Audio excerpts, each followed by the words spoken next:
রাশিয়াতে আতাকামাস আর Sturm shadow missile ছোড়ার পর ইউক্রেনের নিপ্রো শহরে এভাবেই একের পর এক পড়তে থাকে মস্কোর হাইপারসনিক ব্যালিস্টিক ক্ষেপণাস্ত্র। বিস্ফোরণে থেমে থেমে জ্বলে ওঠে আলো।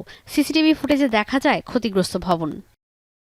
ইউক্রেনে প্রথমবারের মতো আন্তঃমহাদেশীয় ব্যালিস্টিক ক্ষেপণাস্ত্র দিয়ে হামলা করেছে রাশিয়া। বৃহস্পতিবার সব গণমাধ্যমে ছড়িয়ে পড়ে এই খবর।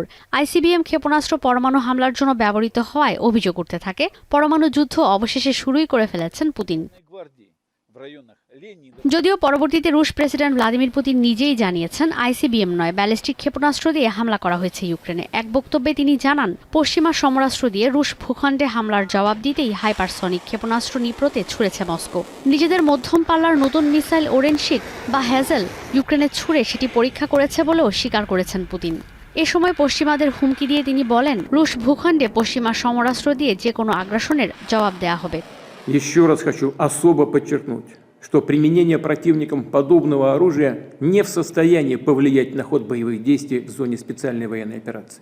এদিকে আন্তঃমহাদেশীয় ব্যালিস্টিক ক্ষেপণাস্ত্র না ছুড়লেও নতুন অস্ত্র দিয়ে ইউক্রেনের ভূখণ্ডে হামলার কড়া সমালোচনা করেছেন ইউক্রেনের প্রেসিডেন্ট ভলোদিমির জেলেনস্কি। সামাজিক যোগাযোগ মাধ্যমে দেয়া এক পোস্টে তিনি বলেন, ইউক্রেনের বড় শহরগুলোর একটিতে মিসাইল হামলা করে বসেছে রাশিয়া। জেলেনস্কি বলেন, পুতিন একাই যুদ্ধ শুরু করে একাই আগ্রাসন বাড়াচ্ছেন, যুদ্ধ টেনে নিয়ে যাচ্ছেন।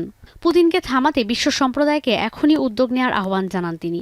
জেলেনস্কি বলেন, নতুন ব্যালিস্টিক ক্ষেপণাস্ত্র দিয়ে ইউক্রেনে হামলার মানে পুতিন শান্তি চান না।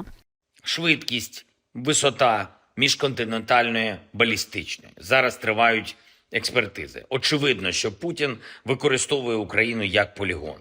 বিশ্লেষকরা বলছেন, বৃহস্পতিবার সকালেই রাশিয়ার দক্ষিণাঞ্চলের আস্ট্রাখান থেকে যে ব্যালিস্টিক ক্ষেপণাস্ত্র ইউক্রেনের নিপ্রো শহরে ছোড়া হয়েছে, এই হামলা কাউকে ক্ষতিগ্রস্ত করতে নয়, উল্টো পশ্চিমাদের কড়া বার্তা দিতে ছোড়া হয়েছে। রুশ ভূখণ্ডে পশ্চিমা ক্ষেপণাস্ত্রের হামলায় উদ্বেগ দেখা দিয়েছে রুশ প্রেসিডেন্টের মধ্যে।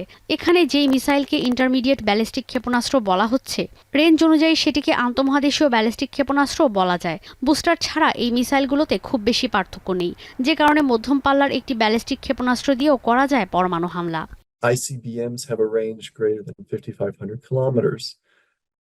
This particular missile that it was suspected was in many ways thought of before as an intermediate range ballistic missile. এদিকে ইউক্রেনকে শুরু থেকে সামরিক সহযোগিতা করা যুক্তরাষ্ট্র দিচ্ছে আরেক চাঞ্চল্যকর তথ্য। হোয়াইট হাউস আর পেন্টাগন বলছে, এই হামলার বিষয়ে আগে থেকেই জানত যুক্তরাষ্ট্র। তবে রাশিয়া সাম্প্রতিক সময়ে ইউক্রেনে হামলার তীব্রতা বাড়ানোয় জেলেনস্কি প্রশাসনকে আরও সামরিক সহায়তা দিচ্ছে বাইডেন প্রশাসন। আন্তঃমহাদেশীয় ব্যালিস্টিক ক্ষেপণাস্ত্র বা আইসিবিএম মূলত পরমাণু অস্ত্র বহনে সক্ষম। আইসিবিএম এর বিশেষত্ব, 5,000 কিলোমিটার থেকে শুরু হয় এগুলোর রেঞ্জ। কয়েক হাজার কিলোমিটার দূরে গিয়ে হামলা সক্ষমতা আইসিবিএম এর আছে। একটি ক্ষেপণাস্ত্র থেকে অনেকগুলো যুদ্ধাস্ত্র বের হয়ে এক এক স্থানে হামলা করতে সক্ষম। অন্যদিকে ইন্টারমিডিয়েট ব্যালিস্টিক ক্ষেপণাস্ত্রের রেঞ্জ 3,000 থেকে 5,500 কিলোমিটারের মধ্যে।